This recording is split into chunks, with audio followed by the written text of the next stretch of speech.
Hello everyone, Forever Mr. 11, back again, making another video. It's been a while since I've posted. The reason that I'm getting back into this is there is a expansion that's coming out, hopefully in the coming months here, as well as a Grim Dawn 2 in the coming years. Of course, there's always delays with these things, but we will keep our fingers crossed it'll be sooner than later, as this is one of the best ARPGs that exists currently. And it's quite an old one, and it's still one of the top 5 ARPGs out there, at least in my opinion. Creating this video, wanted to highlight the user interface that has now been released. A lot of people have been making posts, and I've seen it, where they like the classic better. I prefer this new user interface. I think it's great. I think the graphics are great. I think the stash improvements are fantastic. I'll show you guys some of that here in a little bit. There is a button here where you can switch back to the classic, and if that's something you want to do, of course you can customize all of this to your liking. So even if you do like the classic way of things from back in the day, then you can switch that back. So I think it's great that they did that to allow some of the players who prefer that older gritty look and feel to be able to still utilize that. So a couple other things they did here: almost all of the user interface items, whether it be settings, devotion tree, skill tree, difficulty select, they have updated all of these pictures. It looks really cool, really nice. I think they did a really good job with this, so I wanted to highlight that and show you guys that. I also have all of these unlocked because of a little trinket that I purchased, which I'll show you here shortly. So if we go into the game here, one of the first things you'll notice is the bar down here with the health and with the energy. It's looking a little bit more Diablo-like, which some people like, some people don't. Some people prefer the bars and the old style of things, and again, you can customize this however you want, and I think they did a great job with allowing you that option. So these buttons are a little bit smaller, so you know, if you have a smaller monitor, it's not the best, but you get used to it. I've gotten used to it. I played a little bit with this new interface, haven't had a ton of time, but I think it's a lot better. Again, as you can see, they've updated all their graphics. If I create a new character, I could probably show you all of them. You can see Inquisitor, it's nice and clean, better image, all of the skills are better, nicer, cleaner. I feel like it's more, it's easier to read. Another thing I wanted to highlight in this video is the devotion tree. So the devotion tree, a lot of people struggle with this, and they have a lot of problems finding things in here. So there is a really nice search bar here at the top, and what's great about this search bar is you can search for exactly what you're looking for. So let's say you are a fire damage character, you can search for fire, and everything in red relates to fire. This character is more lightning build, so I'm just going to type light just for partial, and you can see that I've selected some of those all the way down to the Altos and getting the Hand of Altos ability. So it makes it really easy to do your build. A lot of people think this is extremely complex and difficult to follow and to make a build, and they're very confused in the beginning, and it doesn't need to be that complicated. So essentially what you do is you type in whatever you want your character to be. It could be a poison character, it could be a fire character, a cold character. I mean, in Grim Dawn there's a lot of different elements. So if you choose that first, then you search for it. You basically start from the exterior borders, find the ability you want to get to, and just kind of like walk your way to it. Now there is a separate Grim Dawn calculator online that you can use to do that, to plan ahead, or you can just wing it, because Grim Dawn's actually very forgiving. It's not that expensive to respec any of these things, so don't worry about being perfect as you build up your character. Alright, heading into the next part, one of the great features that they added in this game is the dash feature.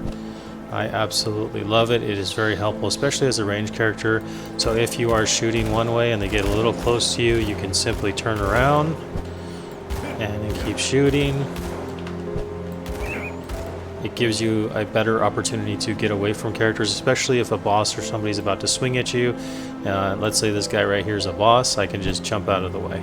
So this was created in I believe it was Wolcen that had it, and I played that game for a little bit and really liked that dash feature, and it looks like they decided to incorporate it into this game as well. Next thing I want to highlight here is the stash tab. So you'll see that the joint stash tab here has all of your reagents. They are now shared between your characters. They are all put in there. They don't take up your stash space. You have to click move reagents to move them when you get to the stash. But this is your community one, and this is your non-community one. So let's see if I can give you an example. I got my ether crystals here. So let's move reagents. I want to move them into my stash. So it didn't go back in here, as you can see. What it did is go over here. And now these can be used. You don't even have to have them on you. I can go build stuff. Let's see, I'm not sure which guy it is. Oh, I think it's this one right here. This is just a vendor. Well, nonetheless, I don't even think I got the blacksmith on this one yet. But you can now build things. You don't have to carry them on you. It's not that big hassle of going back and forth. I think they're trying to make a lot of improvements. That way you can play more of the game and not spend so much time researching and looking at gear and things like that. So, and if you are looking at gear, what's great is you can just hover over it and it'll tell you if it's better or worse.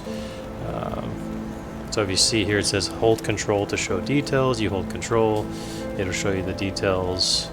If you go to weapons, for example, 166 more damage, 151 more damage on my offhand. But you get good at reading these things. I mean, it looks really complicated, but it's really not that complicated. So, nonetheless, that is a majority of what I wanted to show you. Oh, I wanted to show you the ultimate coin. So I picked this up from the Forgotten God City. Where is it? Here we go. It is... There we are. So this Savior's Merit, this is in the Forgotten God City. It's at, the blacksmith has it. If you've beaten the game on Ultimate, you could buy these coins. You could then pass them to your alts, and you can unlock the higher difficulty if you want to play through at a more challenged pace. Because it can, once you're good at the game, the game's very easy in the beginning.